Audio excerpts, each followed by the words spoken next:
My name is Yasmin Bitugu. I head Africa Global Radio. We are an online radio station based in Accra, Ghana, and we are totally into telling vibrant, empowering, inspiring stories on global Africa. We are so happy to be partners with the Gen X Bright Ideas Challenge because of the synergy.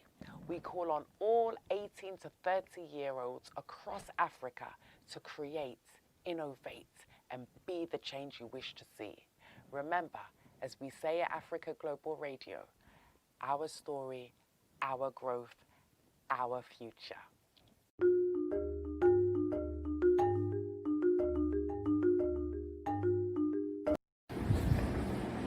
Hi, my name is Josiah Asen, and I'm the co-founder and CEO of iSpace, an innovation hub based in Ghana, Accra. I'm very excited to partner with Bright Ideas 2020. So my role is just to bring mentorship support in the areas of business development, customer acquisition, marketing, and branding. I'm looking forward to supporting all the startups that applied, and where I can support you, I'm happy to do that. Thank you. Okay, so welcome to the Bright Ideas 2020 Leadership Roundtable Series, Episode 2. My name is Shirley Inze, and I'm the sponsor of the initiative, and I'll be your host and moderator for the next 90 minutes. This evening's event is sponsored by Ocasio Online and also by our tech partners StreamYard, which is the amazing platform from which we're transmitting from. The event is also carried across social media by our media partners, Africa Global Radio. Before we kick off, I just want to say that if you do like the video, you like the content, please feel free to like, follow, share, because it helps the channel and it helps us to bring you good content on a more consistent basis. So this evening, I'm actually really excited as I'm joined by an amazing panel of entrepreneurs, business executives, and marketers, and we'll be considering what I think is a very popular topic, which is the role of digital marketing in the success of a startup. So with me today, I'm going to refrain from crucifying any names. So Amelia Einarson, I hope I've said that right. So Amelia, MBA, is a qualified marketing manager and an associate member of the Chartered Institute of Marketing in the UK.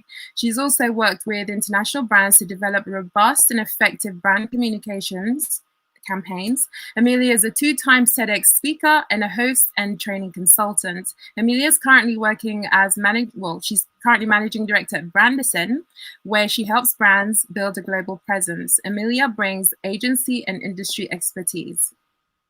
Fred Duho. So Fred is a broadcast journalist at a major network and is an enthusiast of digital marketing. He's a creative social media marketer. He's passionate about social justice issues and creating impact. Fred also worked with entrepreneurial ventures and is founder of Lift Youth Foundation, which is an NGO that supplies wheelchairs to physically challenged people. I'll be looking for insights into the role that the media media outlets plays as publishers. Sorry, I've got a bit nervous. I'll also be joined by Josiah Asen from iSpace. You saw a video earlier. So Josiah Asen is a business transformation consultant. Oh, sorry. I've got some feedback from one of you guys. So Josiah Asen is a business transformation consultant and entrepreneur with an innovative and collaborative approach to business. With over 20 years of experience, international experience, I might add, he has worked with across business transformation strategy, including operations, project management, marketing communications, customer service, and analytics. As chairman of the Hubs Network, he brings an insight from the trenches about how digital marketing is powering startups. So I'm really excited to get some insight there.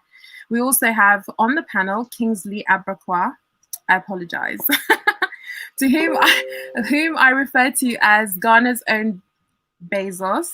Kingsley is a tech entrepreneur and marketing strategist at Kudigo. Kingsley's passion is developing marketing strategies to create impactful and impact and powerful brand experiences. In his own words, he says, "I believe in building businesses focused on institutions and not personalities. My goal is to build as many businesses as possible and to watch them grow. He wishes to impact society with love and positivity." It's pretty good. Okay, so finally, I'd like to welcome Oswald. I will not even attempt that. Oswald A, who is a technology consultant with entrepreneurial and tech experience. He has international experience as well. Some of you may know Oswald as the guy who trended on Twitter for 3 days solid with his accurate sports betting tips. So I'd like to get a few of those tips myself. But Oswald is an experienced technology solutions design and development consultant with experience in multiple sectors, including banking, telecommunications, security, and health. That was a mouthful. I must say that my guests are very talented. I mean, that's really a snippet of what they do. It would be amazing if you follow their social media just to find out a bit about what they're busy with right now. So I've invited you all here as people who have first-hand experience in digital marketing space, as people with first-hand know-how in terms of how to create, build, and scale a brand with digital marketing in terms of strategies and strategic partnerships. I've also invited you here as people who have helped shape the fortunes of many a startup and who have witnessed possibly broken dreams, because as much as we may speak about the successes, there are also, I'm sure, a lot of failures as well, especially those who failed to master the craft. So I'm not in any way implying that, you know, a good digital marketing strategy alone will guarantee business success. In fact, there are many other things that go into running a business. I think this conversation is really about, you know, how it shapes and adds to the success story of a startup. On that note, let's discuss. I'd like to start with Emilia. So Emilia, would you like to break the ice on this in terms of what you think the role is of digital marketing in the success of a startup? I think, well, I would think it's pretty obvious considering where the world is going now and the fact that pretty much everyone that you would want to communicate with is online. But with that being said, whenever I am asked about this topic, I always think that it's important for people to realize that digital marketing and the digital space includes a vast variety of platforms, because a lot of the times digital marketing is limited to Facebook, Instagram, Twitter, and a couple of social media pages and maybe YouTube. But people do not consider that your Medium page is a part of your should be a part of your digital marketing strategy. Your WhatsApp correspondence. So all of the customer touch points that you have that are virtual, that are based on the internet or that happen over the internet is considered a digital marketing platform. And so the success of this is not just limited to how colorful or bright your social media page is, but it also includes how communicative it is, how responsive you are to messages, to inquiries, to comments, to likes, to dislikes, to negative feedback. So there's a lot of different things that go into using digital marketing successfully as a startup. And so considering all of these different aspects goes a long way in making it a viable platform, a viable tool for any business to succeed. Yeah, that's really good insight. I mean, I think what I get from that is how large it is. It is literally anything that is, yeah. So I'd like to get some feedback on that from the panel. Can we start with Josiah? You're on mute.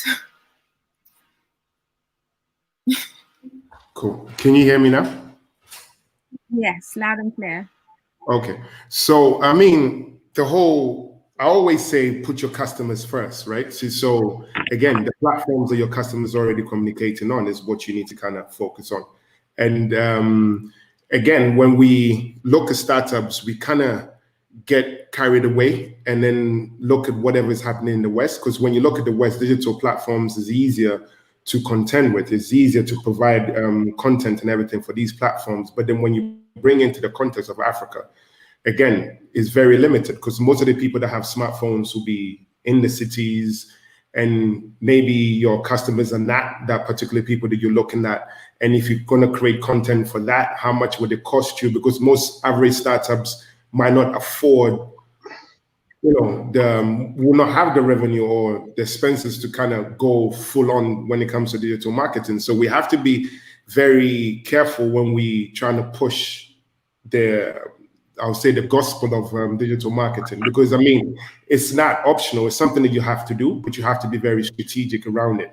And like Amelia Brett said, it's not only limited to WhatsApp and Facebook and Twitter and everything else, but over here, that's what most of these people kind of have.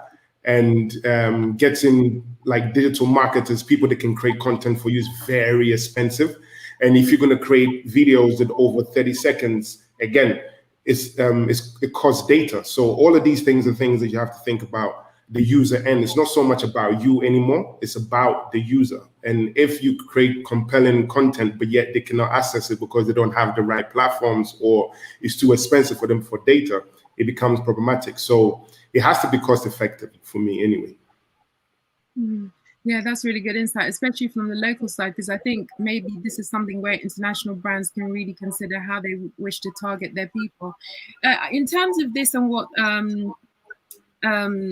Josiah said, Kingsley, what's your experience in terms of how you target certain people in light of things like data limitations and just the whole experience?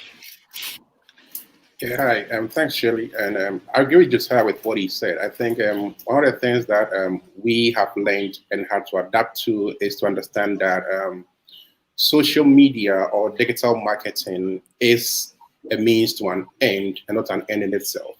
Because what we realized was that people go on social media for a particular reason. And that reason is not to buy your products. That reason is to consume content that they find appealing.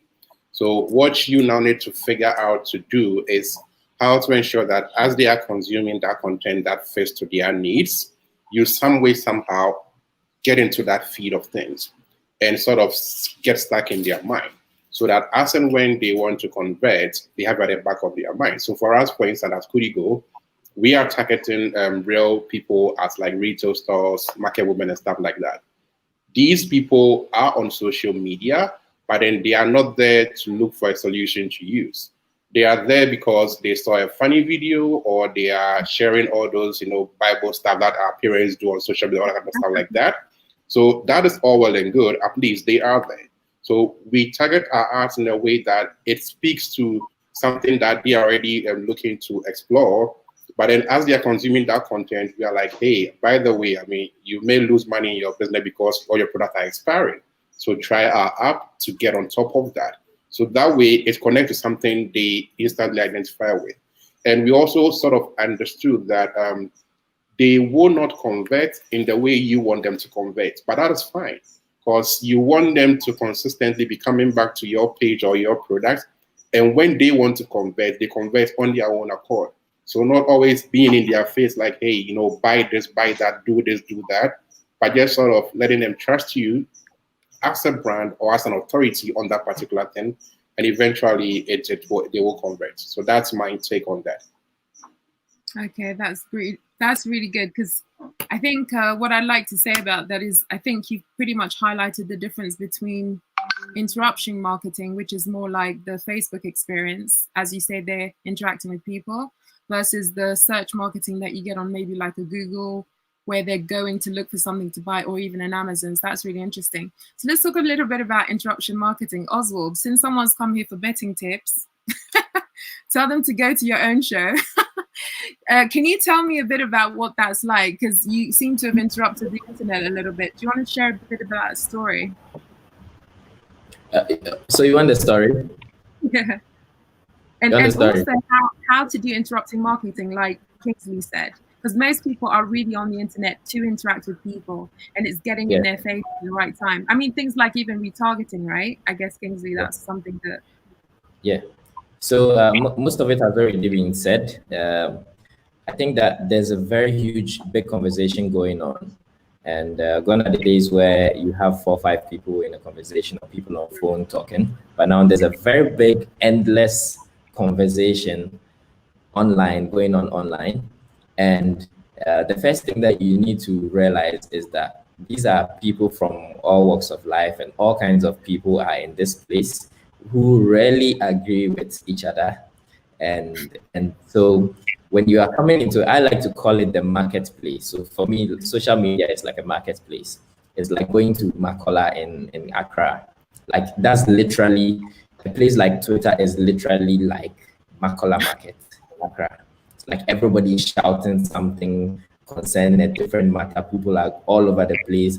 Like there's something really massive going on.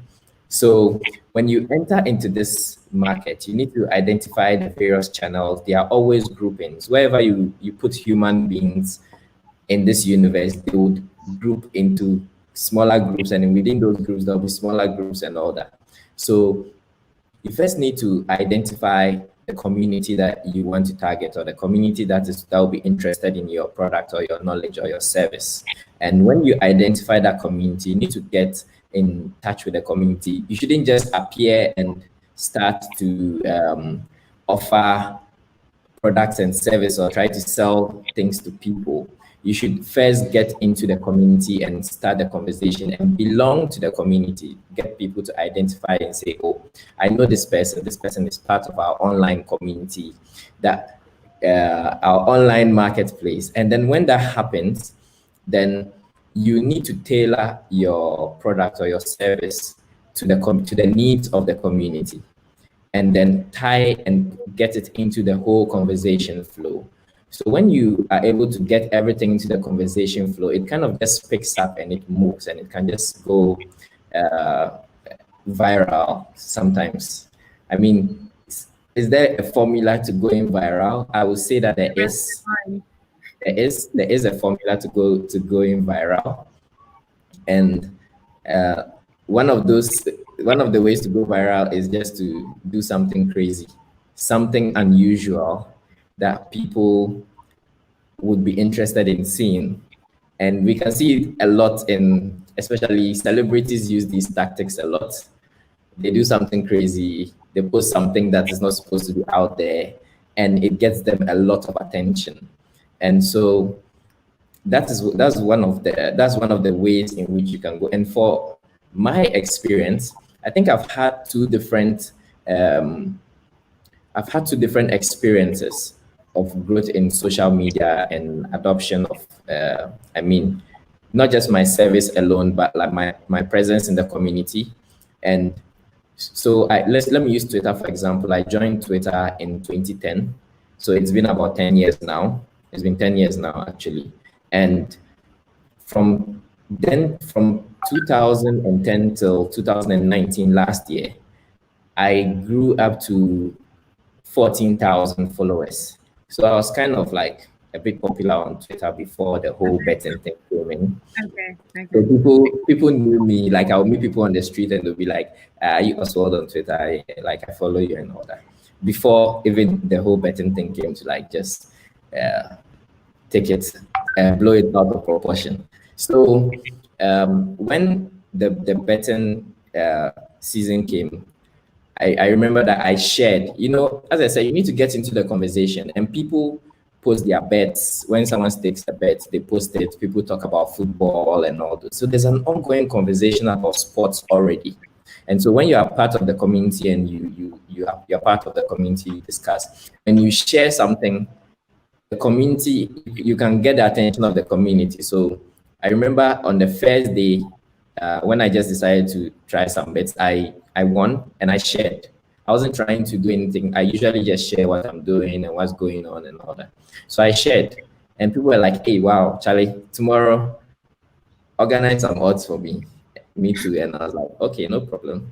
So the next day I organized some, and then it also went through, and then more people were like, "Hey, Charlie." So you see, you start to get the attention bit by bit. So from the first day, second day, by the third day,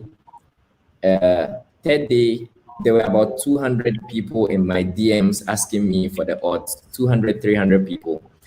And so I think on the fourth day, I decided that I was going to give the odds to everybody. So I started sharing them with people in my DMs, and more people kept coming because they saw the track record.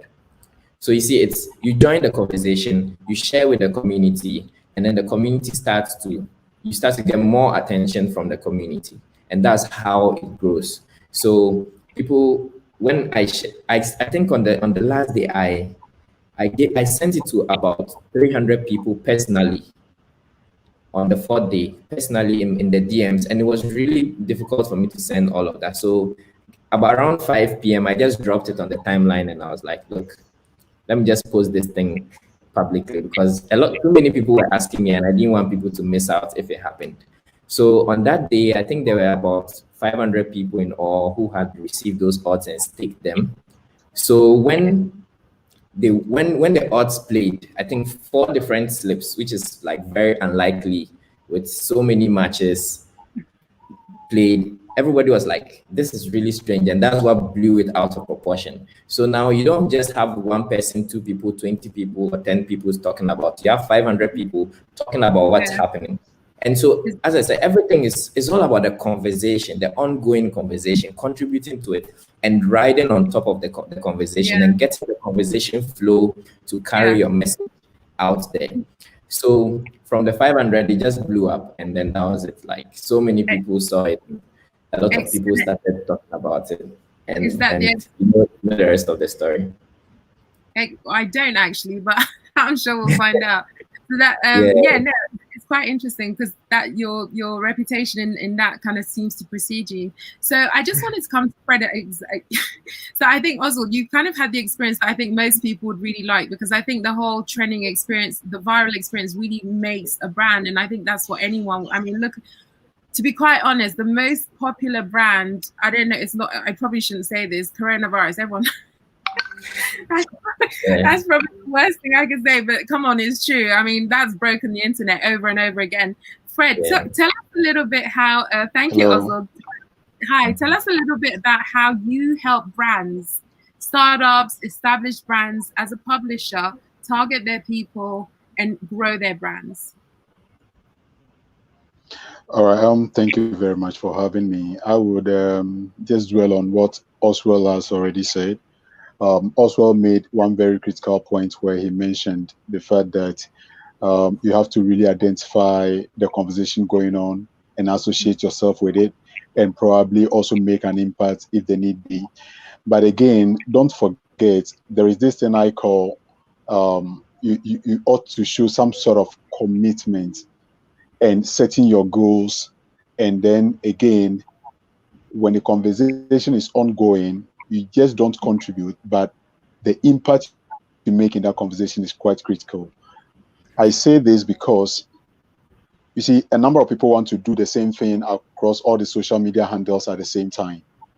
Oswald, honestly speaking, is big on Twitter because of how he made that impact on Twitter. But I will have to go look for him on Facebook to know whether indeed he's having that dominance on Facebook as well. So he has been able to build a brand on Twitter, but someone like me will have to now go to Facebook to look for him. So you have to identify that community where you think you can make the impact, or the people can associate with you, before you can further engage with them and become more of a family. And with social media, one thing I've come to realize is a number of people are not trying to separate their personal self or themselves from that of their brand, their businesses. So, for instance, if Fred wants to go to Facebook to create a business, because I am Fred on Facebook, the next moment you see me, I am using Fred on Facebook to begin to sell whatever I want to sell. Already, maybe Fred is not catching the attention or not doing the right things to even get that attention from the public or the consuming public on Facebook.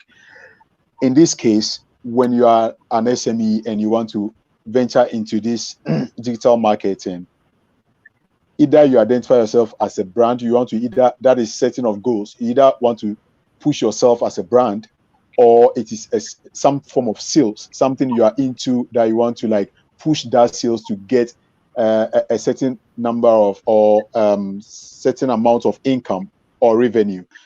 So you have to have this sort of differentiation where you can know whether you are pushing a brand, you are making a sales, or you are just there to create or garner followers.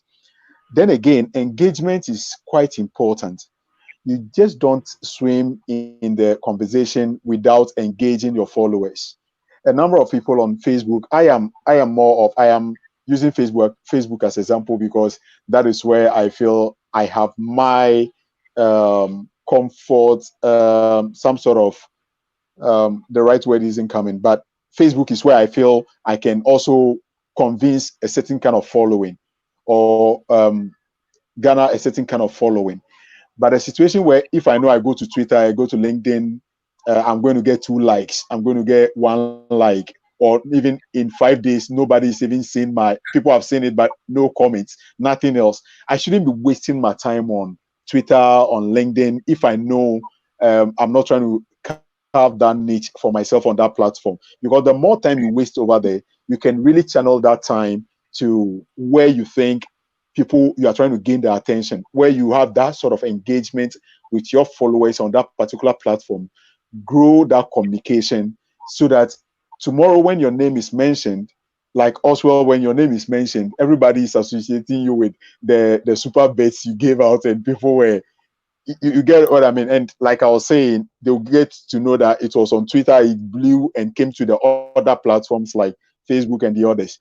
But assuming you were just spreading your tentacles across all the platforms, you may not even be able to share your odds with the 300 people at the same time. So certainly you must know the platforms that work for you as an SME or as an individual. If it's a brand, know if it is LinkedIn, focus on it, carve that niche, grow the following.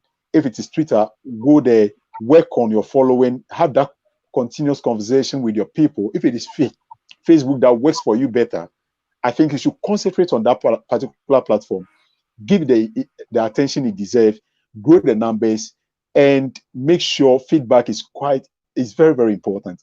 A number of people, like quite recently, I'm sharing a personal experience here where I got to the Accra Mall. I got some stuff, and unfortunately, the things I bought, some of them were bad. I mean, and then I have to come to Facebook and just say it. It took ShopRite, I think, less than 24 hours to quickly respond.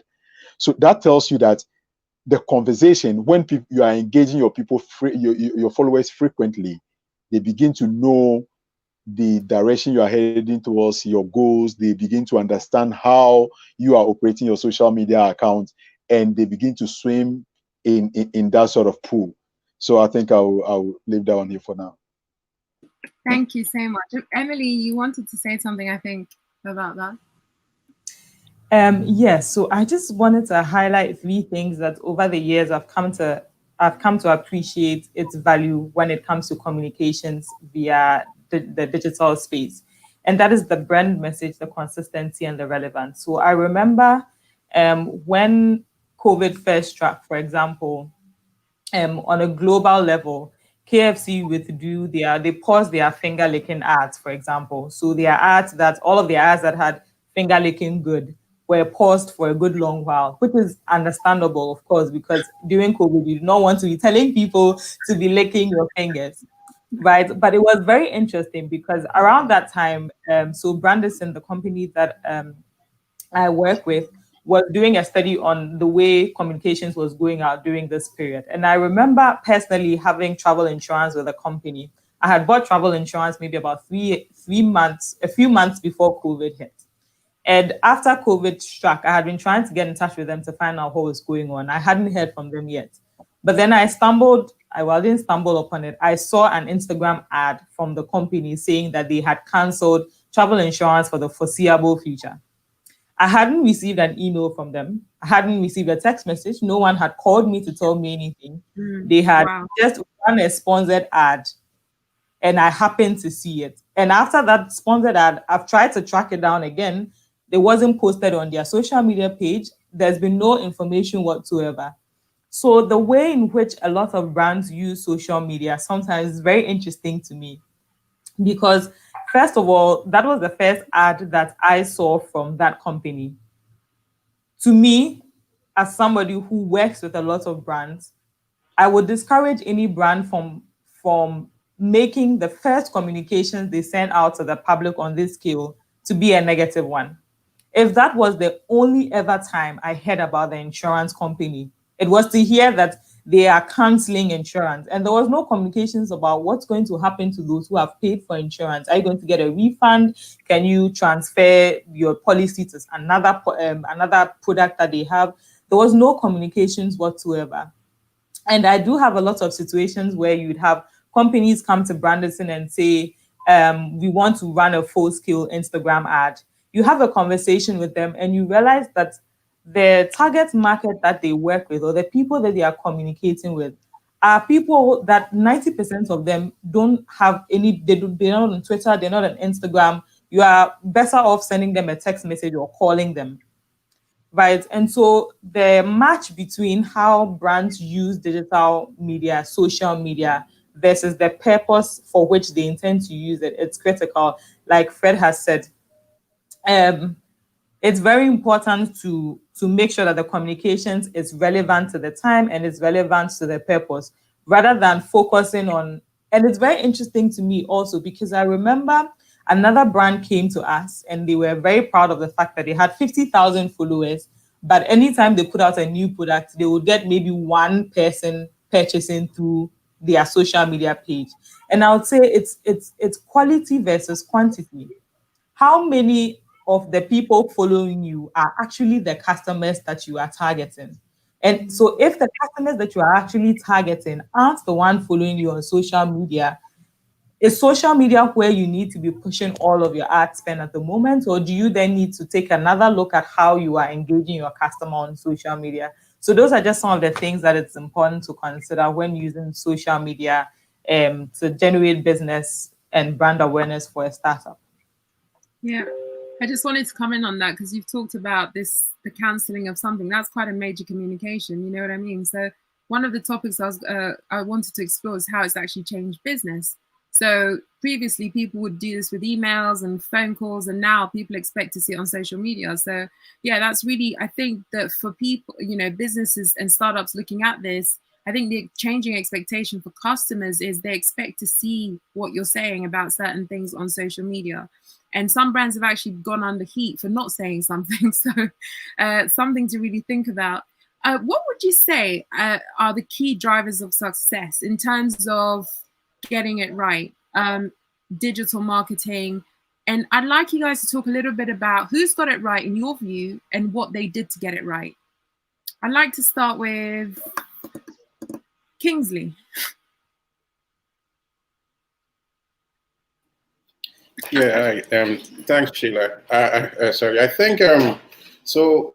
Overall, like there is not one fit for all. I think everyone on the call sort of agrees that it's either you are platform specific, so that you grow that platform and harmonize it, or you have a content that over time, or an influencer sort of position like what Oswald has got, so that over time it kind of puts you there. Now, in terms of a strategy that works for when it comes to digital marketing, what we've learned, and I've learned personally over time, is that, look, I normally tell people that look at digital marketing like how you would do traditional marketing. But in this time around, there is a lot you can control and a lot you can't control. Let me explain what I mean. In traditional media, you will do a TV ad, right? That TV ad, you will run it on TV stations and hope that everyone in the country, everyone that will see that ad. Now, when people engage with that ad and make a purchase, you wouldn't know whether they made a purchase through that TV ad. And when people have feedback to give you, they wouldn't be able to do it through that TV ad. Now, you come on digital marketing and social media and all that, same ideology, you run a Facebook ad campaign. People will see the ad, they will interact with the ad, but the other part of it is that they'll also be able to give you feedback right there and then. So at that point, it's up to you to figure out, for my business model, how do I currently operate? And if I'm doing a marketing or ad campaign, how can I ensure that I'm on top of it? We recently were doing a project with a local partner in Ghana, other brand. And there's like a big textile brand, right? We're trying to support with all this e-commerce stuff. Now, what she realizes is that the moment you dive into e-commerce, it's a whole different ballgame, because there is payment, there is logistics, the issue of refunds and all that. And we had to sort of position ourselves and say, look, yes, we are just offering a software, but then if this particular marketing or this particular strategy goes wrong, it will affect both us and the brand we're supporting. So for every ad that we run, whenever anybody comments on it, we respond right there and then. That look, okay, sorry for whatever issue you have, we're going to refund for you. Some people are even just there, they are just like trolls. They will just post that this is fraud without having anything to back up. So it's important that whatever strategy you implement, at the end of the day, it's either to drive sales or to grow brand awareness. Whichever you are going for, let it fit into your own internal strategy. Like, what are we trying to achieve? And how can we measure this? And how can we stay on top of it? Because if you don't stay on top of it, that is the biggest part. It doesn't matter how much you spend. Once you are not on top of the situation and the interactivity going on, everything goes sideways from there. We've seen brands go down because of ads they put out. Even recently, Audi had to pull out an ad because there was a child standing there eating something and it became a whole big issue, right? But this will not happen with a TV ad. Nobody will say, I don't like it on TV. But on social media, it's a whole different ballgame. So strategy must tie into what you want to achieve as a brand. And that's the only way I believe you will succeed in doing that. Good insight. I would like to, case in point, Dolce & Gabbana, China. Say no more. Does anyone know that story? Do you guys know the story? Vaguely, but you can touch on it. It was messy. Yeah, they got the ad wrong. And social media, it was literally the meltdown in slow motion, really painful. And then it ended up with an apology. It was really dramatic. I think anyone who's studying marketing and studying things like trending and all this kind of, you have to read the Dolce & Gabbana thing. It's really, they had to cancel shows, they had to issue public apologies. It was a meltdown. I'd like to talk about, thank you, Kingsley, absolutely spot on. I'd like to go to Josiah. So based on what Kingsley said about how passionate, it can drive a lot of passion, it can drive the sort of viral thing, people jump on it so fast, just like what Oswald was talking about with his experience. Have you seen the other side as well? And how do you help brands and startups cultivate, nurture, and use these kinds of trends? I mean, can you tell me a bit about it? I'd love to kind of hear how you do that. Okay. So, I mean, you asked about brands that are probably killing it, right? And I would say when you look at American Express with their open forum where they get business and other authors and stuff, create content for them, right? It's a smart way because what they're doing is they're allowing people to create content, but it's an American Express platform. It doesn't cost them any money to do it. So they've created a community, right? Then I think there was another company called Dollar Shave Club or something like that.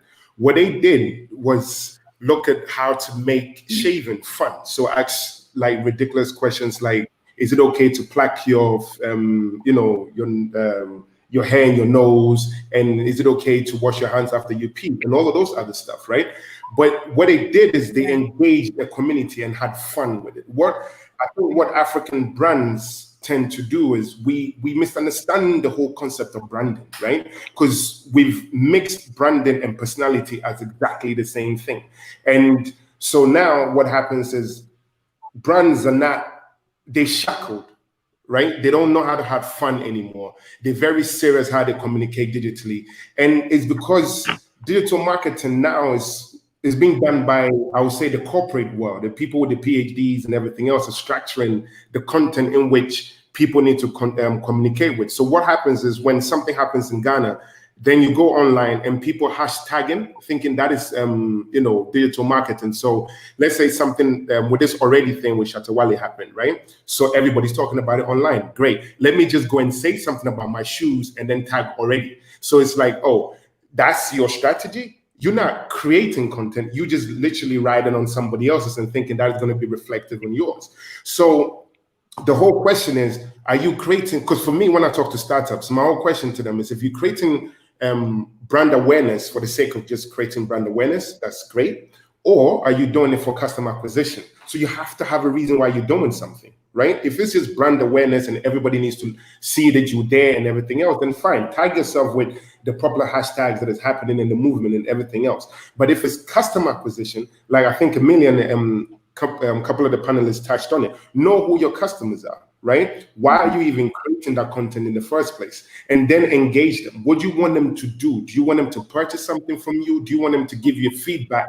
And one, I'll say, company that I like in a way is Uber in Ghana. I complain to them a lot, right? Because their drivers are terrible. But then on social media, when you go to Twitter, the moment you make a complaint, they reply back to you straight away. So I think they've already figured out that their system or their service is kind of weak at the moment. So they make sure that their online response is great. So exactly the same thing. So when I'm teaching my students, we talk about it's not only sell. You have to think about the feedback end of it too, right? So if you put something on social media and somebody needs to get in contact with you, how are they going to do that? And don't get platform specific just because everybody's on Twitter, so you also jump on Twitter, right?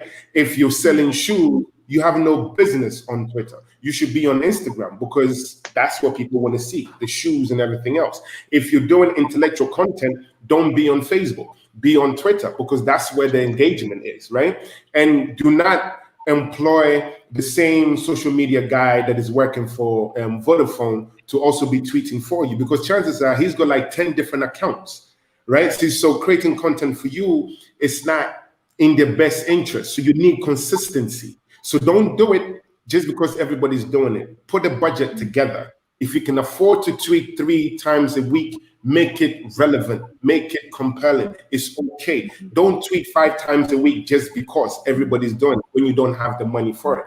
Build your community organically, right? And because sometimes if you ride on the wave of hashtags, if those hashtags then turn negatively, that would affect you too, right? See, so these are the things that you have to kind of look at. So when I talk to startups, my first question to them is, what is your reason? What do you want to achieve out of this, right? Is it a long-term, 3 months, 6 months, a year thing that you're doing, or is you just riding the wave? So if you're just riding the wave, I can't talk to you. If it's a long-term strategy, then we can sit down and figure that out. So for me, that's what I come out when I talk to startups. I look from the strategic point and how to create content and create communities in that sense. Yeah, great answer. So much in there. I have to try and unpack it. So I'm not going to take that responsibility. I'm going to pass it on to Amelia because she's looking like she's got stuff to say.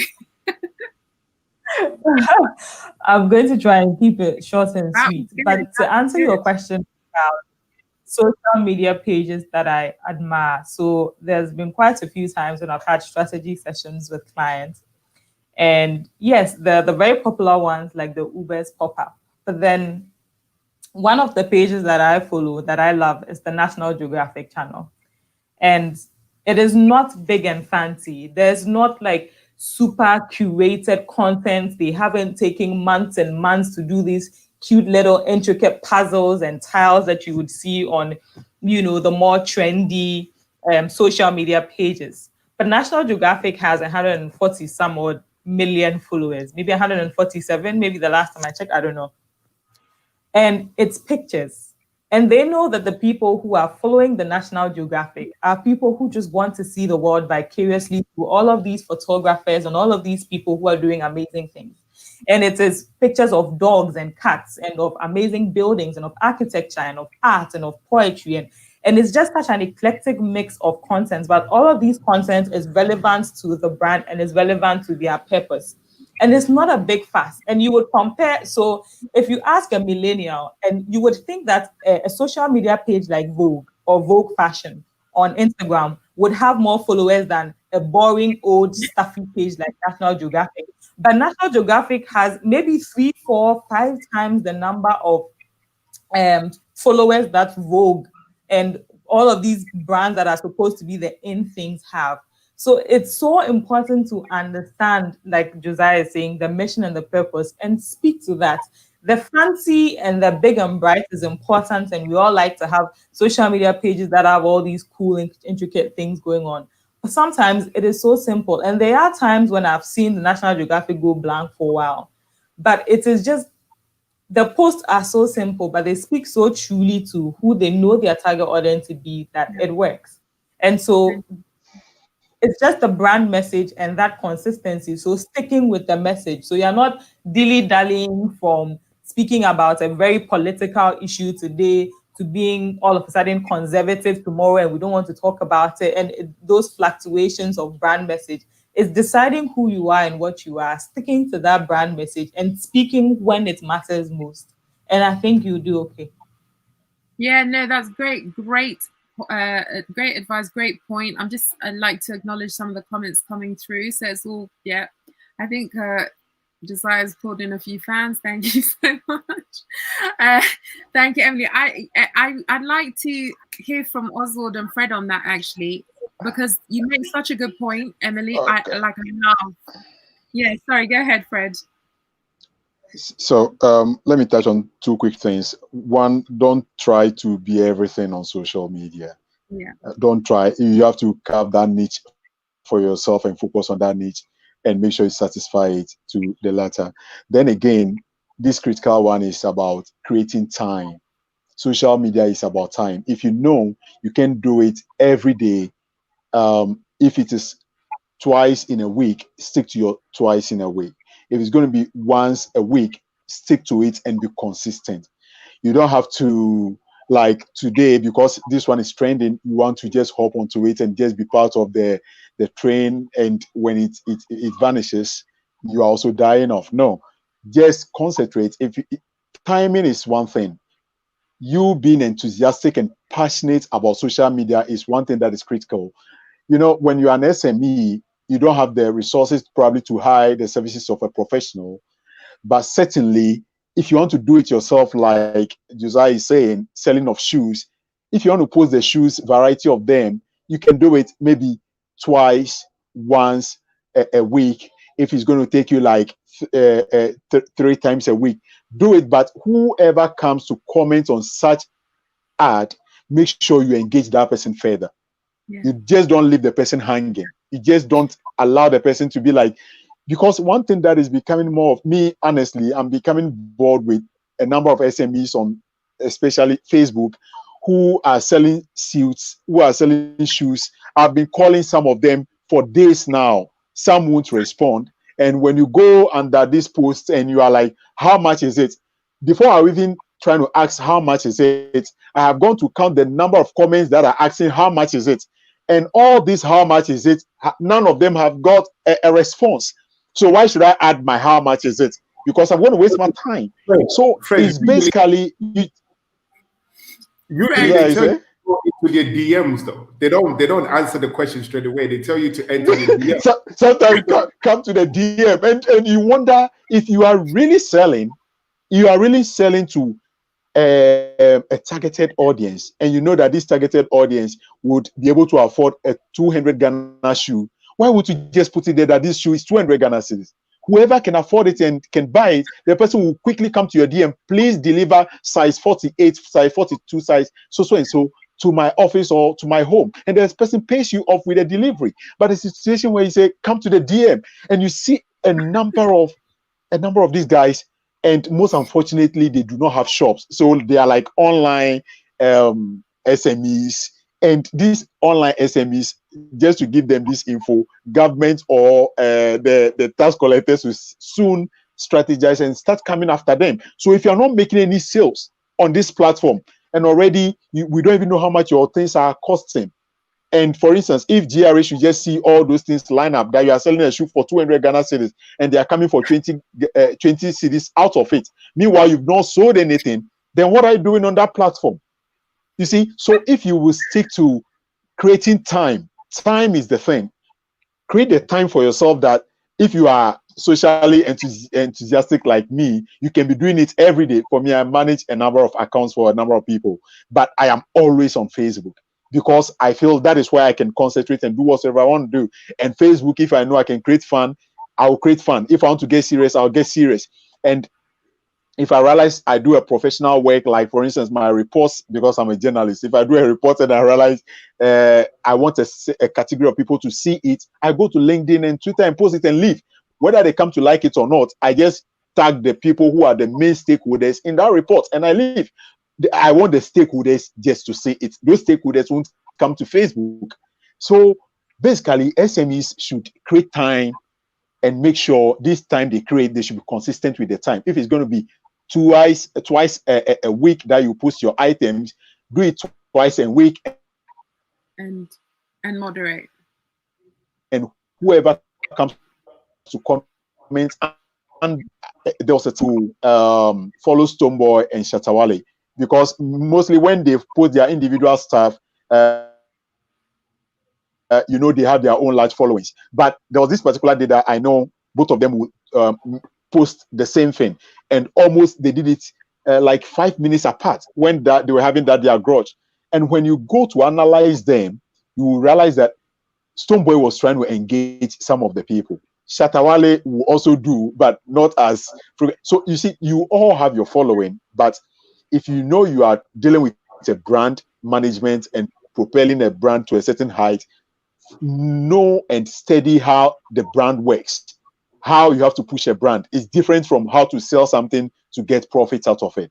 So basically, this is what I'll leave with you for now. Yeah, yeah, you're getting a lot of good responses there. It seems like this is something I've actually never experienced that, but I've seen some sites be very cagey about about their pricing.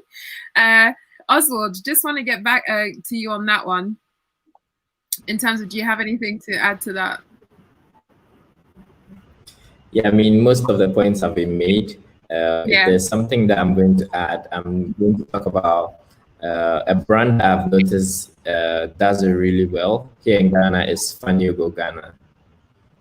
Sorry, can you just say the name? They participate in the conversation. Yeah, that's Fanyogo Ghana. Okay. Yeah, they participate in the conversation. They make useful, meaningful content, engaging content. And if you just look at how they've been doing it, you see that these guys are doing it really well. And they maintain their brand presence and all of that. And you realize that they are not trying to sell you Fanyogo. They are just participating in the conversation. They are just participating in the community. And so people enjoy the content that comes from there. And then because of that, they have good followership, and when people see their post online, they interact with it because it's very engaging and it's pure. So I think Fred mentioned a lot about building a brand and not just trying to sell things to people, because there's a very big difference when you always try to sell things to people feel like you are trying to exploit them.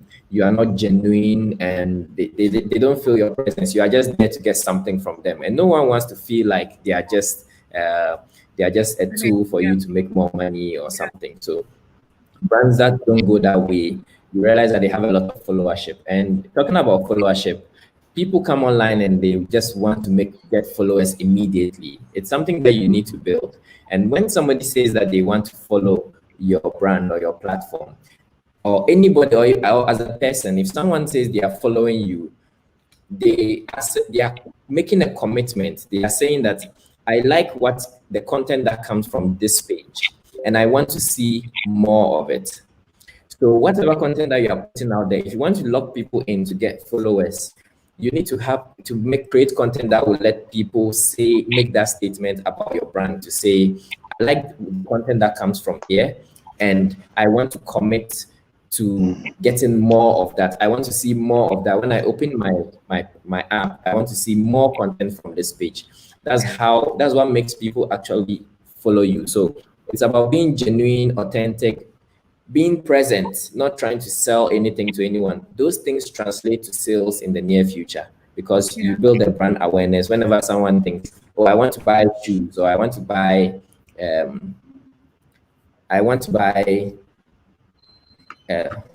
I mean, there are a lot of things out there. There's also another person that I would like to talk about, the suit guy on Twitter. You should go and check him out. Yeah, he's a friend of mine. So he posts a lot of suit content. Yeah. He posts a lot of suit content. Like now, when you say the suit guy on Twitter, like on GH Twitter, like we know who you're talking about. So you build that brand, and it's just like a Google search. There's coming a time that a lot of things are going to be encapsulated by data technology. So people will not say, I want to buy a suit. People will say, let me see the suit guy's page, or what suits are available from this person. So, for example, now when people want odds, people say, where Oswald, or where is Oswald? I see a lot of those posts like, where is Oswald? They want to say, I want betting odds, but that statement has kind of been replaced by a personality, because the person has built a brand. And I mean, for me, sometimes I do a lot more, and like betting is like 2%. I just did it for like 3 weeks, but it has become like what I've become known for. And it gets a certain, but I think about it and I realize that this is actually good. And this demonstrates something, that if you're able to get people to identify a particular phrase or a particular thing with your brand by not trying to even sell anything to them, you will get the kind of loyalty that you're looking Thank for. you. For your brand. Really good insight. Sure, shoot. Yeah. Josiah. Can I touch on the point? So Yeah. I think we also have to understand that when it comes to startups or founders of startups generally, right, it's very unfair for us to kind of assume that they know all of these things, right? Because most of them don't know, and it's rightly that they don't know. Yeah. That's why you get experts in your organizations or externally to do that for you. So even for iSpace example, some of the startups that we meet, great ideas, great products, but then you find out that they forget about the marketing strategy, because people think about advertisement, not marketing strategy, because all of these digital marketing and everything else falls into your marketing strategy, right? And so our role is to then sit with them and then map that out, right? So incubators generally, this is some of the things that we have to do, because we shouldn't assume that, somebody comes to your hub and, they want to launch, let's say, a mobile app, or they've got a product that they want to launch, automatically they're supposed to know why they need to be on Twitter or Facebook or whatever. This is our role, to bring in experts around them to say, okay, this is your service, this is your product, this is how you're going to translate that digitally, right? So for me, any entrepreneur that's listening to this right now should not feel like, oh my God, I don't know these things, so that means I'm not good enough. It's good that you don't know, because that's why you have experts in that, right? So for hub managers across the continent, we should also look at how our service can support these founders beyond just teaching them about, business models and everything else. We also need to bring in digital, marketing skills and everything that they need to know. So for an entrepreneur, don't worry if you don't know it. Find people that know it, but then don't also be forced into giving your money into so-called, digital marketing experts. You need to find out from the companies that you engage in their track record. Are they speaking to the audience that you want to attract? Because you might find a brand that is very good at, getting content out there, but they're speaking to a demographic that's totally alien to what you want to attract. So there's no point in giving your content to them for them to push. So you need to align yourself with organizations that are actually, or have a track record in speaking to the demographic that you want to attract. So you shouldn't just hire somebody just because, but then you also have to know that you lack those skills and then you need to develop them. Yeah, I just want to jump in there. Good points. What I picked up was nobody, as you say, I with digital marketing, I really don't even think there's a right or wrong answer, to be quite honest. We have strategies and we test, right? A/B split testing, all that kind of stuff. You see what works and you do more of that and less of what works less. So very good point. I think that's right. People just have to try things. Second, you touched on to outsource or not to outsource. A lot of people pay someone, but are they the right person? And you kind of want to go with someone who's already done and they're good at doing that thing, repeating that over and over again. I've seen things where people are paying someone. Yeah, so that is something I actually wanted to talk about.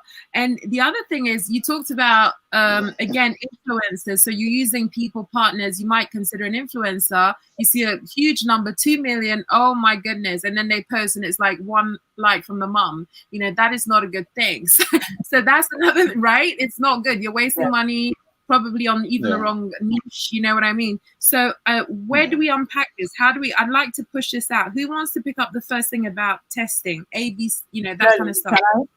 Yes, go ahead.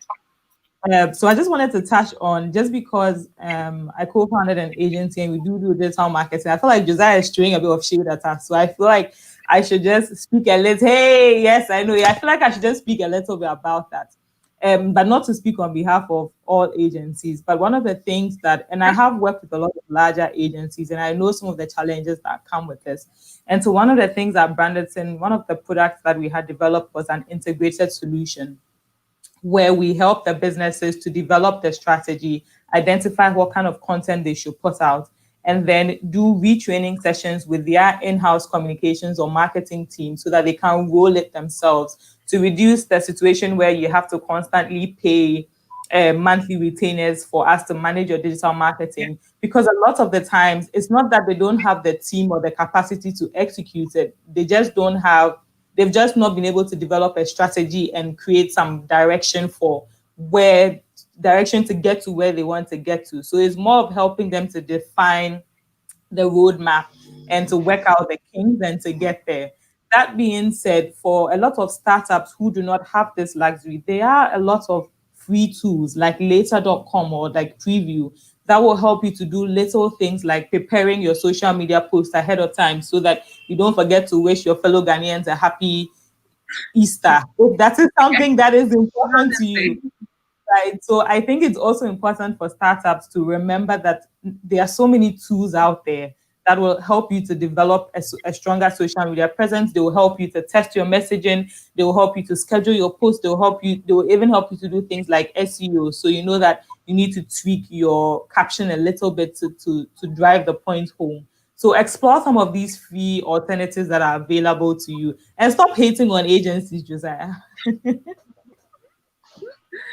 So I hope that helps. Thank you. Yes, that's really helpful. Before I move on,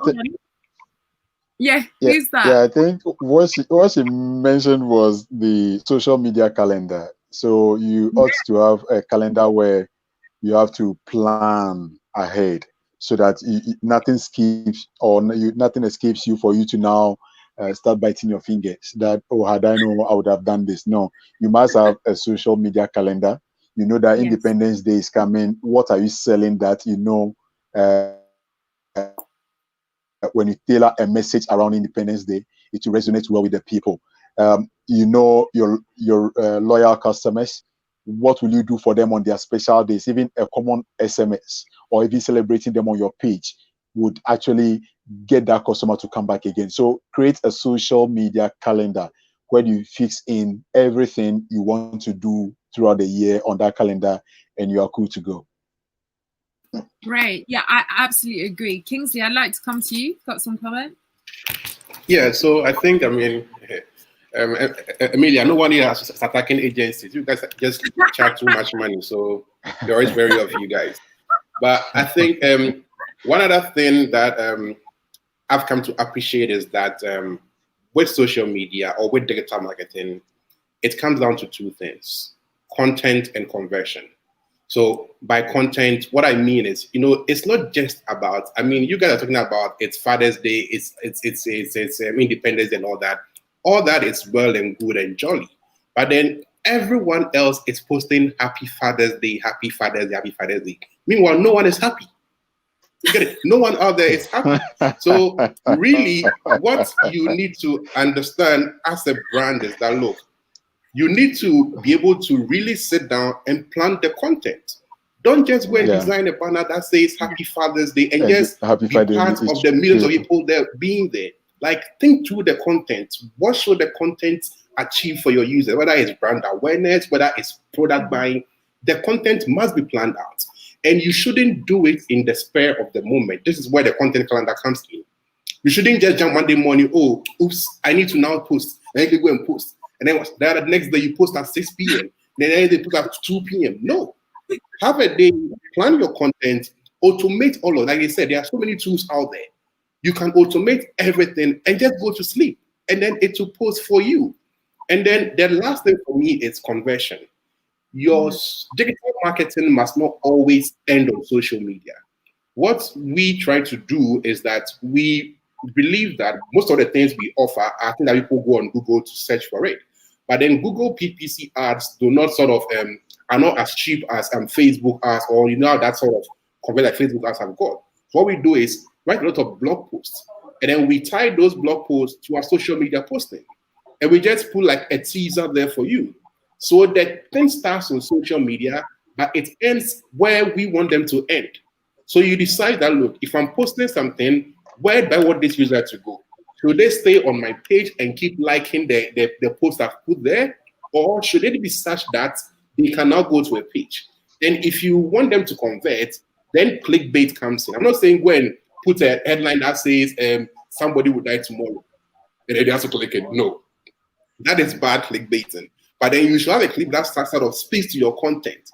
So for example, right now the frenzy is all about what? Jeff Bezos and his wealth. So you can write something like probably, did you know 20 years ago, Jeff Bezos was worth $1,000? Read more. That is much more convincing sort of headline. That converts something for you. So for me, it's three things: content, the conversion, and please don't be part of the trend. Every Father's Day is a happy Father's Day. Mother's Day might be, but the rest, we'll have to figure it out at some point in time. So that's just my contribution. Thank you so much. I love that. Because actually that's quite a really important topic, because happy Father's Day, the fathers who are divorced have not, you know what I mean? That's so right. For people, like if you're a divorce solicitor, you might just want to take a different take. Do you know what I mean? Because that's when you can catch them into your sales funnel, pull them in to actually convert, as you say. So actually, I wanted to talk about things like awareness and conversion. It's kind of exploring this a bit further. If you speak to like a Google consultant, the first thing they'll say is, start with 6 months of awareness. In 6 months, your business could be done. What is that about, right? So, yeah. Right. So it's easy for Google to say they've got money, right? So they. So how? Yeah, and I mean, take Josiah. But let me just add that there is some research to back this knowledge, because if you were to work out the customer acquisition process, for example, if you were going to put it through a sales funnel, you would have at the top of your sales funnel maybe your general qualified leads. So these are just any and everybody who is going to see your ad before it narrows down to your marketing qualified lead. So these are the people that you can actually spend time and energy and resources marketing to, in the hopes of them becoming your sales qualified leads. So they then become your SQLs, and then your sales qualified leads then now become potential customers. And if you are going to take a B2B company, so maybe if you are selling shoes, this sales funnel process or this customer acquisition process can happen in 10 minutes. So you do your sponsored ad, you have 1,000 people looking, your marketing qualified leads is like 500, your sales qualified leads is 200, and this is happening in seconds. If you have a car manufacturing company, for example, you might, that customer acquisition process can very well take you 2 years. So you're going to have to start communicating with this person when they are graduating school, the university, and you know that this person is going to have his first job in the next 1 year. So you do your first brand awareness campaign for level 400 students graduating. And then from there, you get the details of those who are interested. You develop, you have a proposal that would allow them to pay over maybe 5 years.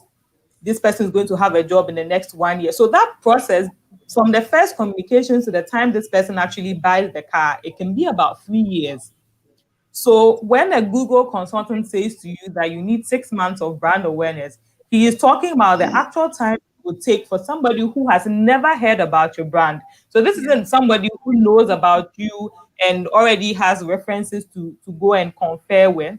This is somebody who has never heard about your brand, is going to Google you, is going to ask his friends, have you bought this shoelace before? Have you bought this pencil before? What happened? And then maybe decide to go and borrow somebody, because I do it sometimes. For example, I was testing out networks in my office. We had moved to a new office. I wasn't sure when network worked.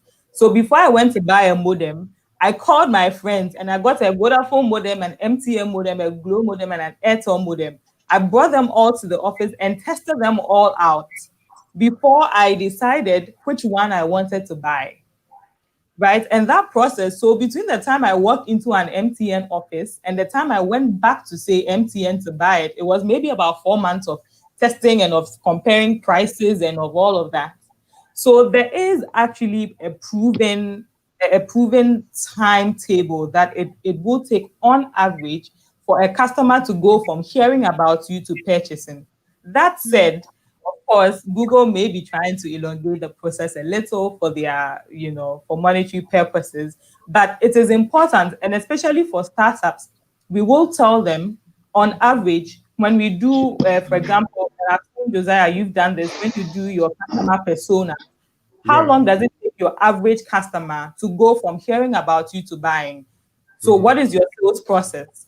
How long does a cycle take? And so if you know that it's taking you 6 months to get each customer, then you know that it means that you have an acquisition period of 2, maybe twice in a year. That is how often you are getting new customers. Then you know that you probably need to do new marketing cycles probably every single month. Whereas if somebody is getting customers every week, they might decide to do 2 big marketing campaigns in a year because their sales cycle is so short. So all of these things need to be considered before you decide to roll out any campaign or spend any kind of money whatsoever. I'm not defending Google, but I'm just saying there is some basis to it. I mean, there is. I mean, because otherwise there's a science to it and they have the data to back it up, right? But again, it has to be done in context. Now, you mentioned millennia, right? Right now, the whole digital space is choked, right? And the millennia is almost like driving through fast food. So it's like fast information lane right now. Like the attention span is, I see it, I like it, move it, I see it. And that's what they're doing. So you have to do something that will just really engage them. And I think we talked about it in the past. Oswald talked about it. Now, even when you look at Oswald, right, he was a phenomenon. And it was 2 ways. You really engaged him because you really wanted him to fail, right? Just so that you can just laugh at him. Or you engaged him because you wanted him to succeed so that you can make money. So he was able to kind of balance both, right? And then when you look at, again, a company like Burger King and McDonald's, right? Recently, Burger King did something that was just crazy. They tweeted that, have lunch with the king instead of a clown, right?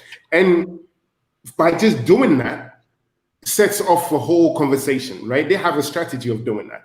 Now, in Ghana, what brand is brave enough to even do that, right? So when we talk about, you spending the 6 months trying to groom a consumer to buy it, we already don't have enough of them anyway. So everybody's coming at the same person, because how many people really have smartphones to be online, right? And how many of them have disposable income? So your target is very small. So everybody's coming at the same demographic. So you literally want to get in as quick as possible. So maybe we need to figure a way to narrow that 6 months into 3 months to make it sustainable for, I would say, startups to be able to do that. Because 6 months, but I'm not saying 6 months is in standard. The sales cycle is different completely from business to business. Business, right? Yeah, but for B2C businesses that usually do a lot of deal with direct customers, it tends to be shorter. But I can tell you for most B2B, like for IBM, for example, I can tell you they probably have a 5-year sales cycle for certain levels of businesses, right? But I do see your point. Yeah. That I also wanted to say, I think it really depends on the product, the industry. Some things move really fast.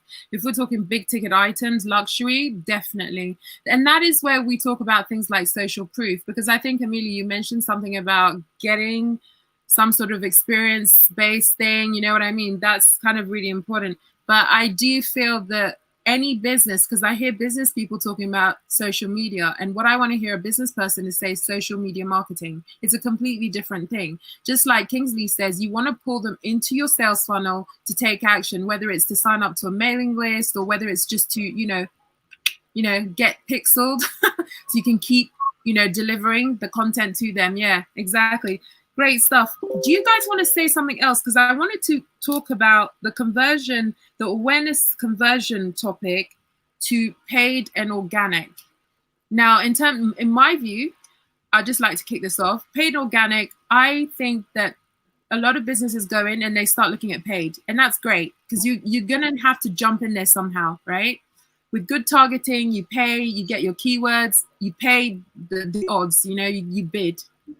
But you also need organic because ideally what you want to do is reduce the spend that you do on paid as time goes on. So it's more organic. So it kind of I just wanted to hear what you guys thought about that. So just to say really quickly, when it comes to digital marketing for any business, even if you are 1 day old, there are 4 options available to you. It's PESO, paid and shared and owned. Paid, earned, shared, and owned. And I'll use Gen X Experience, for example. Gen X Experience, I may be wrong, but I'm not sure you did any paid, so you didn't pay for the promotion. But what you did, I could see that you did a lot, was shared.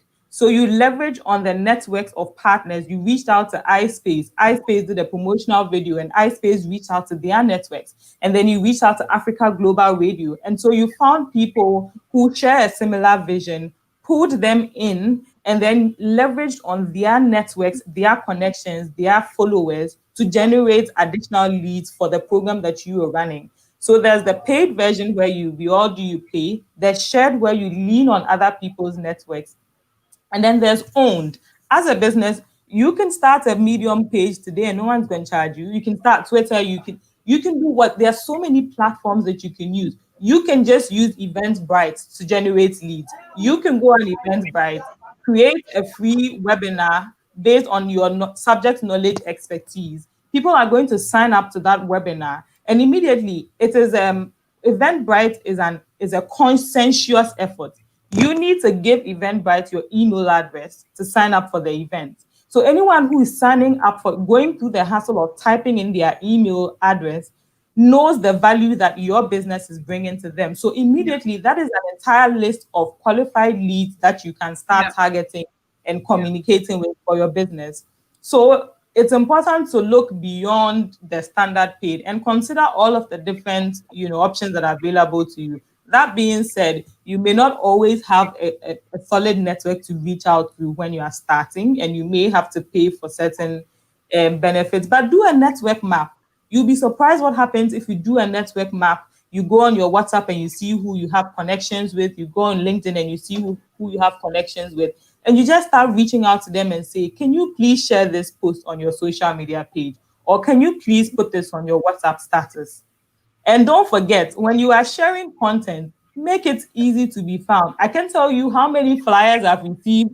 There's no social media handle on the flyer. There's no phone number. There's no website. So you see the flyer, you are interested, and you have no idea how to get in touch with the people. So if you are spending money to market something, make sure that what you are marketing can actually be found, and easily at that, not just found, but easily. I hope I answered the question. Fantastic. Yeah. I wanted to add to that. You're so spot on. How many videos I've seen and I just want to contact that person and I can't, and it's so frustrating. The other thing is that call to action. What do you want people to do, right? So just while we're on that one, yes, so guys, if you're watching this, click the like button. Sorry. 1 second, Kizzy. I've got to plug while I've got the opportunity. Click that like button, subscribe to the channel. You get to see far more content like this. Okay, Kingsley, I'll come over to you.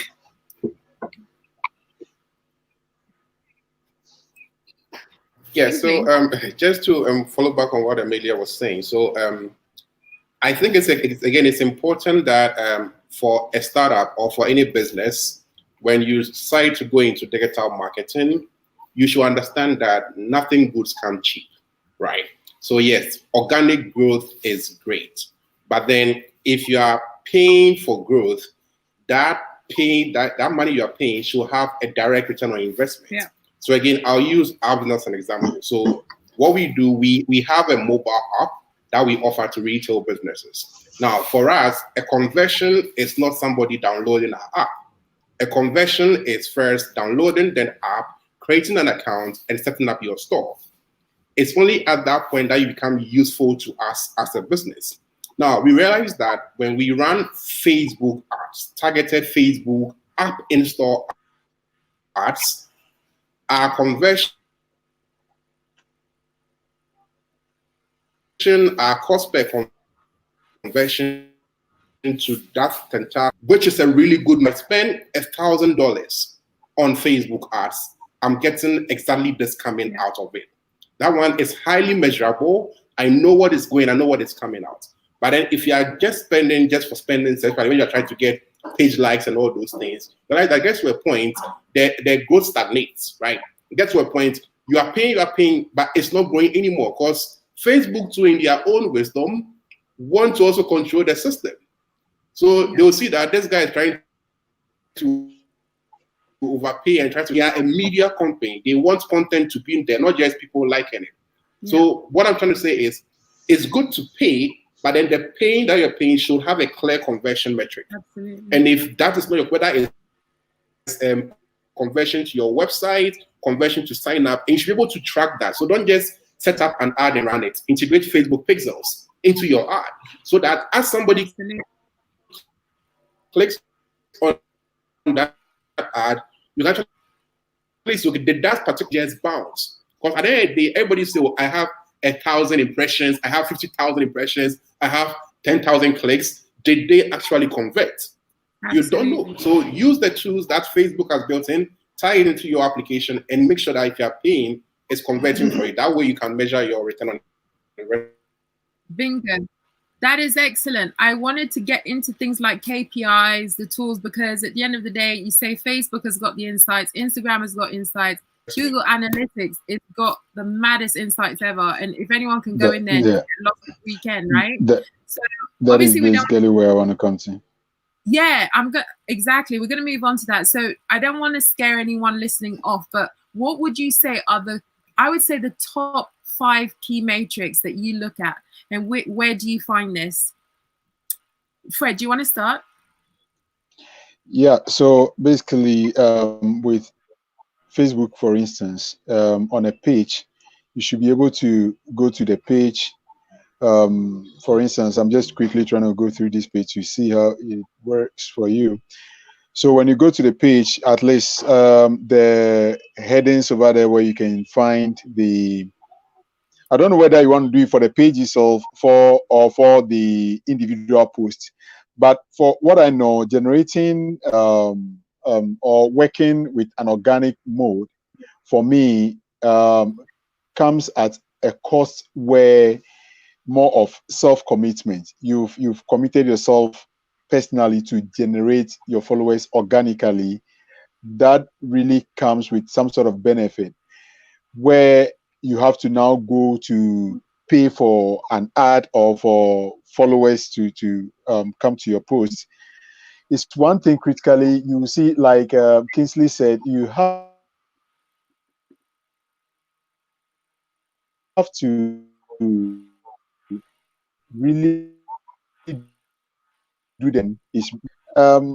Analytics would help you to be able to know which demographics, where to situate your ads. For instance, when you're doing analytics, you're able to know the age groupings. You're able to even know the geographical locations of those who are following you. You're able to determine the I don't know, the individuals that are coming and the post they comment on most often. So for me, I would prefer going for an organic, but when you're going to do for a pay, you should be able to do or situate your analytics properly to know that when you are doing it, it's going to bring any form of return. I don't know. This analytics thing is one thing that you would need some sort of, or you need somebody, a professional, to be able to take you through I'm talking to the SMEs out there. I'm not for the experts here. I know they know it already. But I mean, for an SME out there, if you want to know, if for instance, you have a shoe shop online or on Facebook, and you want to know the number of people who are following your page for you to be able to sell, the analytics actually help you to know the demographics, the age. Okay, you are having, let's say, the people within the age group of 18 to 25 being 50% of your followers who come to click a particular ad you posted.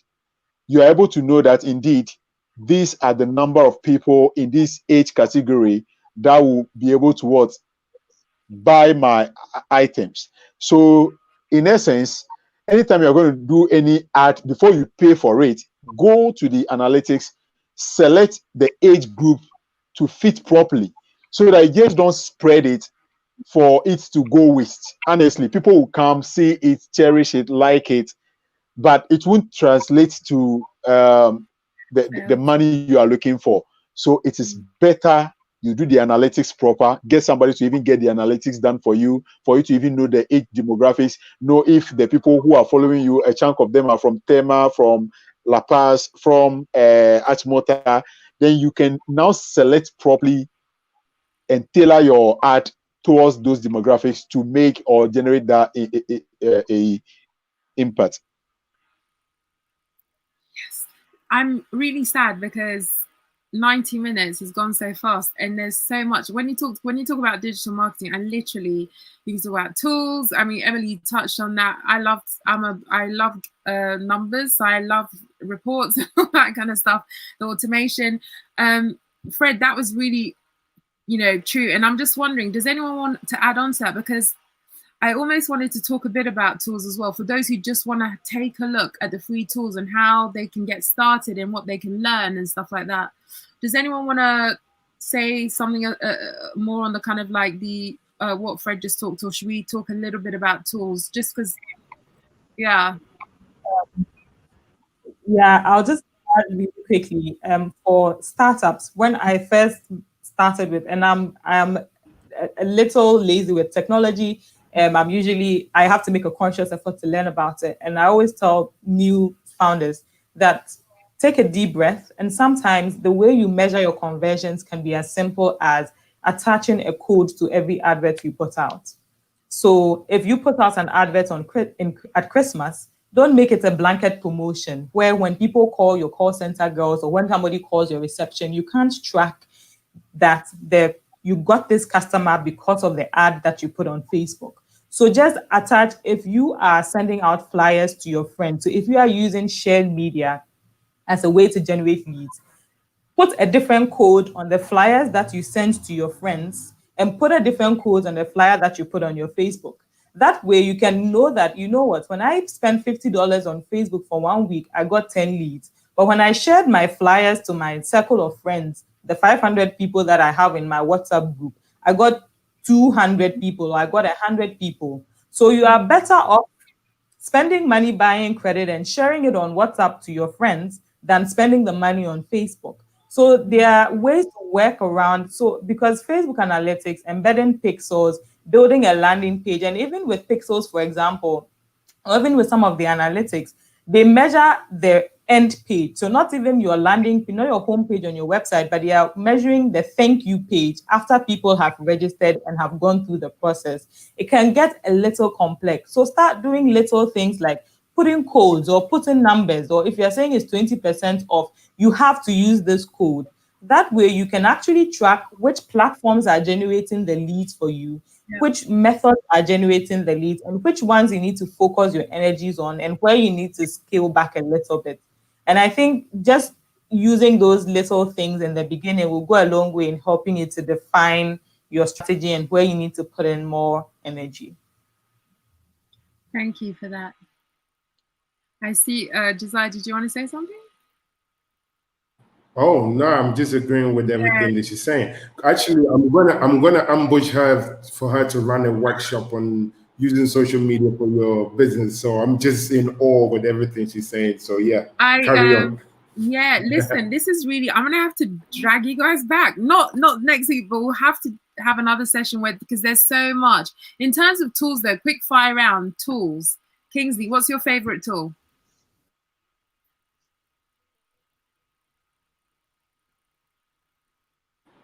Kingsley.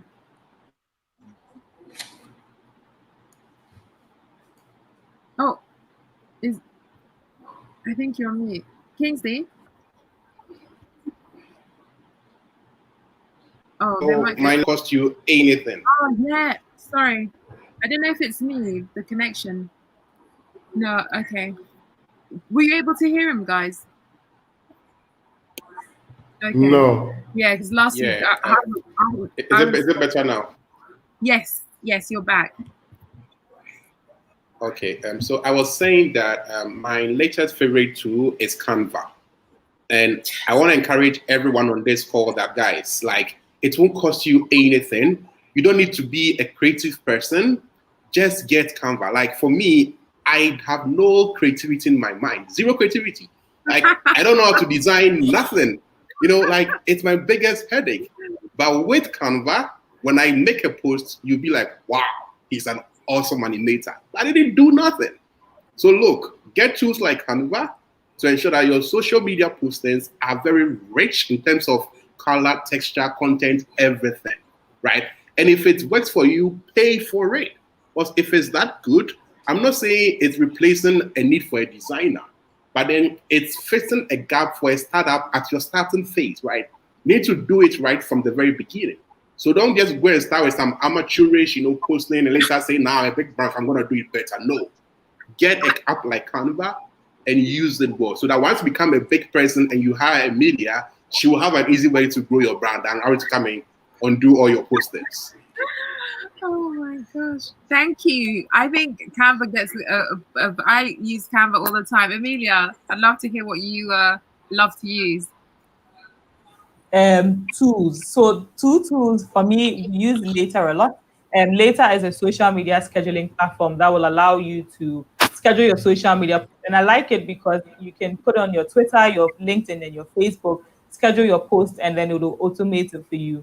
But another important tool that I like to share with startups is to at least subscribe to a marketing guru like Seth Godin, or you can find someone who uses language and teaches in a way that you easily understand, so that their blogs and their lessons and tutorials are very short, but so that even as you go on your day and as you go on your journey as a startup and as an entrepreneur, you are developing your skills gradually. It is a gradual process. So find a marketing expert who can help you along your journey. You don't have to pay for it. A lot of them have very insightful blogs that you can learn from really easily. So that is an important tool that I have personally used. And my last one, there was one more. My last one is reach out to hubs like iSpace. I went to iSpace many years ago. I learned website development from iSpace. There are so many of them, and the Accra Digital Center has one. There are quite a few, and they will help you to develop these skills without charging you. Well, iSpace, is it still free? I don't know. When I went, it was. Now there's really no excuse because there are so many opportunities for you to gain these skills for free. Orange Corners is there, iSpace is there, Developers in Vogue is there. So find a hub and find out what free programs they have and just sign up. The Gen Experience is there. You sign up for the Gen Experience. Much love. Thank you so much. Josiah, is it free? Part of it, some of them is free from the beginning, and then the other upper end of things we would charge for. Because when you want to do basically like software development at the basic end, we do that for free. But then when you want to learn the higher languages like Python and JavaScript and all of those other stuff, then that becomes different because the people that you have to pay to teach you, again, that's the expertise, and so you do that. But yeah, we do digital marketing and creative marketing and all of those other stuff. So thanks for the shout out. No problem. What are your top 3 tools?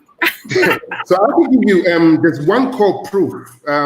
Basically what it does, from the business and it connects your CRM, right, with your website, that helps you map out basically the user journey on your website, right? Because sometimes you want to see what the user sees when they go on your website and how they use your website, because it will help you kind of place certain items in certain places. Then, I mean, the Slacks and the Trellos and all of those other stuff, again, you can use that. And then you look at MailChimp. MailChimp is another way to also use for, automating mails and, conventions and all of those other stuff. So for me, from the tech point of view, Proof, Slack, Trello, or MailChimp for me. Nice. But then this also helps. Notebooks also help. Old-fashioned notebooks, they do help. But yeah. Absolutely. Thank you so much. So Oswald, share your tips. No, I'm joking. Your tools, top 3 tools. Yeah, so I'm coming from a very deep background of technology, IT knowledge. So I understand the Adobe Premiere, Photoshop, and all that. So I've used a lot of the tools that you've mentioned, like Canva and Co. But I feel most comfortable in like Photoshop, where I can like just create and design and go. So I'm not really going to talk about those ones much. I mean, you guys have talked about the tools that help you to do things without a very high level of technical knowledge. And yeah, and also I want to talk about something that maybe I don't know how much it aligns here, but I feel like it's important because most people don't understand. When you are starting a business, one of the words that needs to be in your head is leverage, leverage, leverage. You need to find out what you can leverage on for everything. And for example, partnerships. If you know someone around who can help you with something, I don't know about ownership, but if you can kind of like partner with people, then you can be able to do things that you wouldn't be able to do on your own. So maybe someone who is good at graphic design and be like, hey, I'll give you like 10% of my business to like always do graphics for me. You don't need to do anything, just design a flyer for me every week. Yeah. You are leveraging on something else. So aside the digital tools, like find people, someone who is good at writing content and be like, you know what, I would like you to write and create text content for my blog or for my website or for my page and all of that. And I want to kind of do this with you so that I know that a lot of people will be interested in doing that. And so you need to leverage on these things, on these networks and the tools that you use. Pay attention to the analytics, but when you start, you might not really understand the analytics. There's going to be a lot of trial and error. So my tip is just go to a board or pick a piece of paper and a pen and then write down, who is my ideal customer? What group of people would, let me say, die or suffer if they don't get to use my product? Identify that group and start from there. And then that informs the kind of marketing content you are going to create, the kind of videos, the kind of message that you are going to send out. And that starts to inform everything else, the tools that you can use to reach them, the various data points that you should be looking at to understand.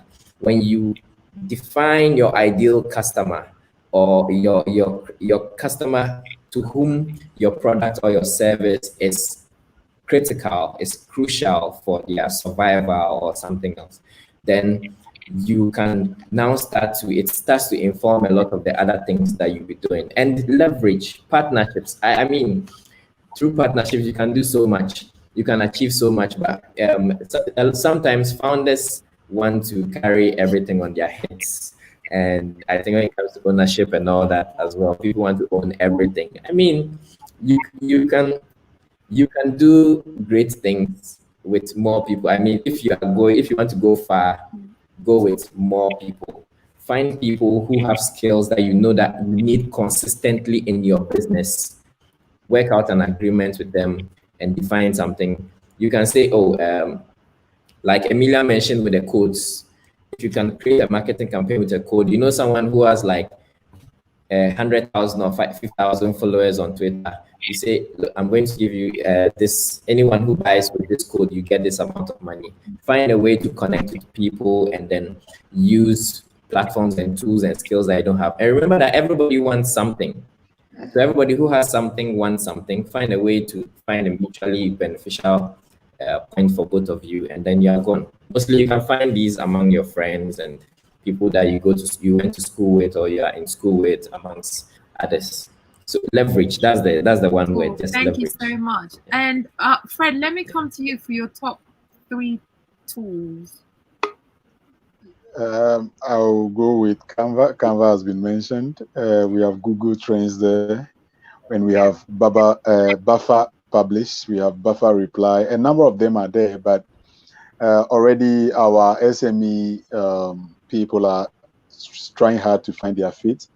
So even bothering them with a number of tools which they have no idea of is also another problem altogether. But I think what we can say here today that they will take away, or that will stick with them, is for the fact that they must develop that kind of passion for social media. I mean, you must be enthusiastic about social media. That is the new normal. We are talking about COVID bringing a new normal, but the main new normal in marketing right now is social media. When you are not there, honestly speaking, you are going to lag behind.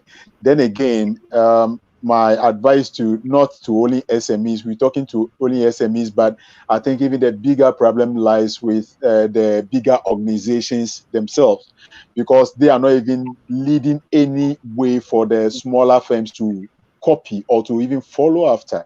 Because if giant organizations in this country themselves have communication or PR departments that do not have social media desk, then again, why should an SME that is going to be hand-to-mouth kind of business be worried about selling and having time to market on social media or go digital?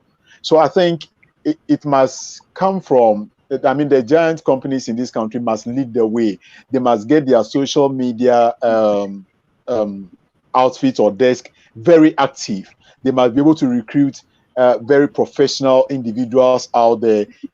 Every year, we have a number of communication experts coming from GIJ, from University of Ghana, from UCC, looking for job. Okay, people who are completing, just sit them down. If they need be for you to even train them, give them that online tuition. Okay, go to Coursera, go to Udemy, a number of them, and look for these social media managing skills and learn it yourself. Okay.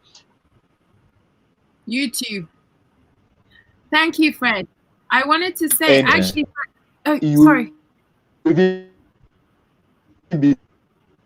Oh, you're cutting out. Favored to even get a certificate at the end of it all, which will propel you to greater heights. To say something, Fred, I think there was a little bit of a gremlin in the connection, but that was really good input.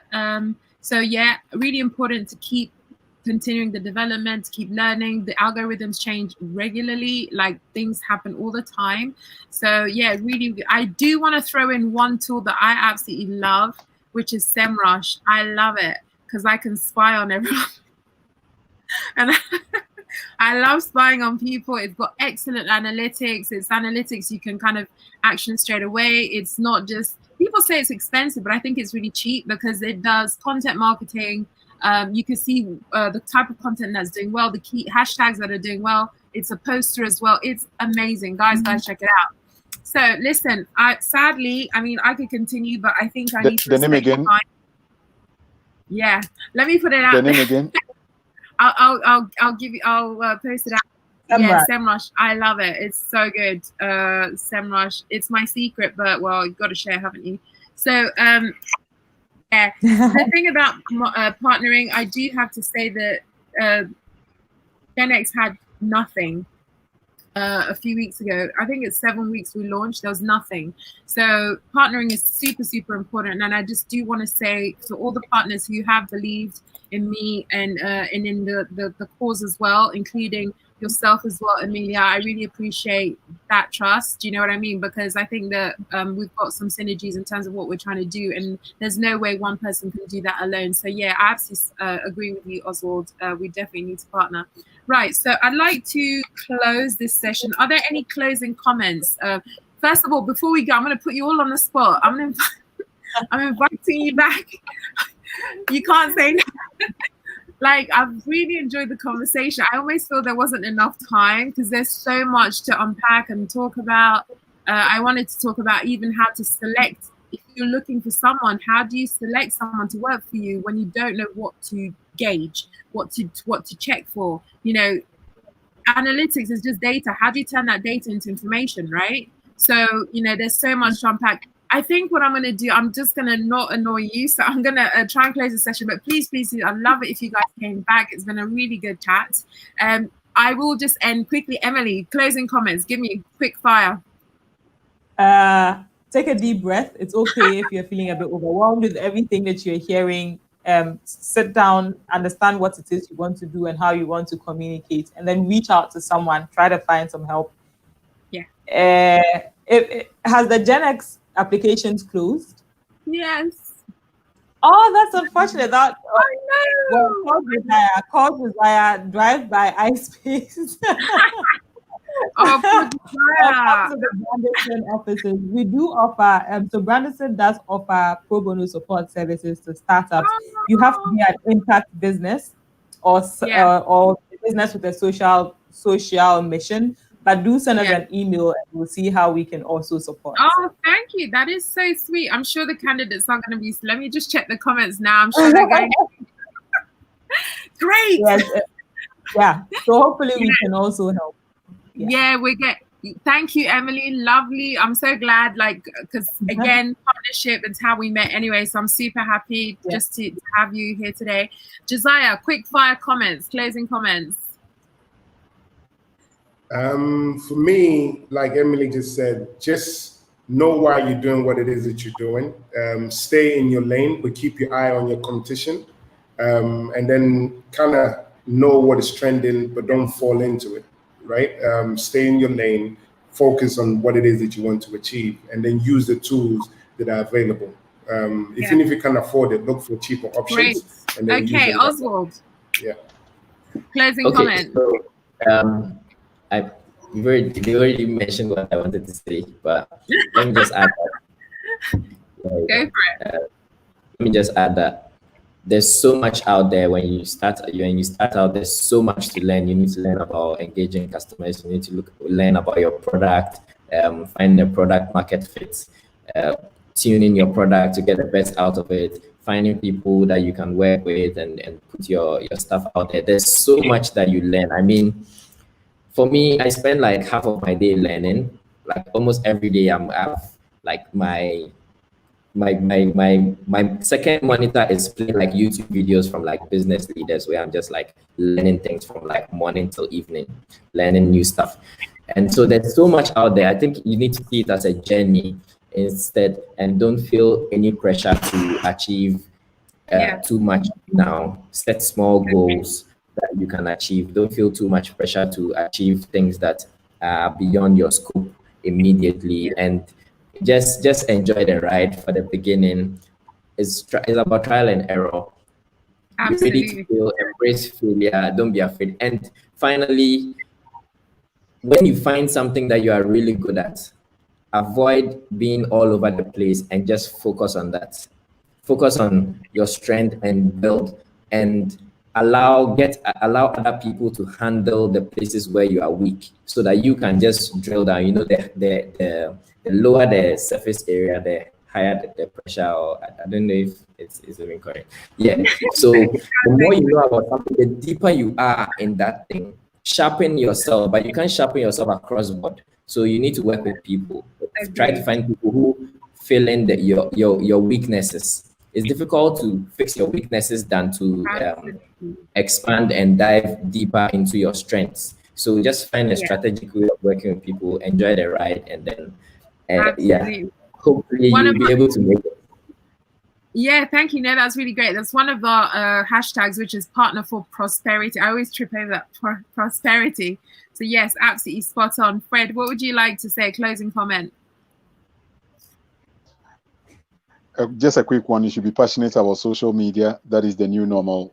Just develop some time, devote some time to it. Find create the time, even when the time is not there. Try and create it, and make sure you give it attention, because if you are consistently there, you're in your hideout and say you're going to bounce back. No, just try to focus on it, have time for it, do it, and you will see the impact, not immediately, but certainly in the near future. I think that is a cool way to go. But most importantly, some of us are available to assist you if you want to manage your social media handles and you think you need help. Emily is laughing. Kingsley. Plug that plug. Kingsley, final comments. Yeah, so I think everyone has said it, but I think my final comment will be that first of all, it's a lot of hard work, right? Yeah. Running your own business. I mean, Josiah will tell you that iSpace has gone through a 10-year journey. They're not even there yet. Like, I mean, in the beginning, it wasn't what you see it to be now. So if you are coming into this, know that it's a lot of hard work and you have to put in the work. And secondly, your business is different from you, the individual. So do not think I am CEO founder, so it's all about me. Then you're not building a business. You're just starting the game with your friends and family. If you're building a business, start from the onset thinking about it on a bigger scale. It's a company. How do I ensure this company will outlive me? And with that approach, there's nothing you really can do. Like, I mean, the more you. No. He was on to something. He was on to something. I was just happy he was saying all of that. See, he was on to something. I'm sure you didn't pull the plug.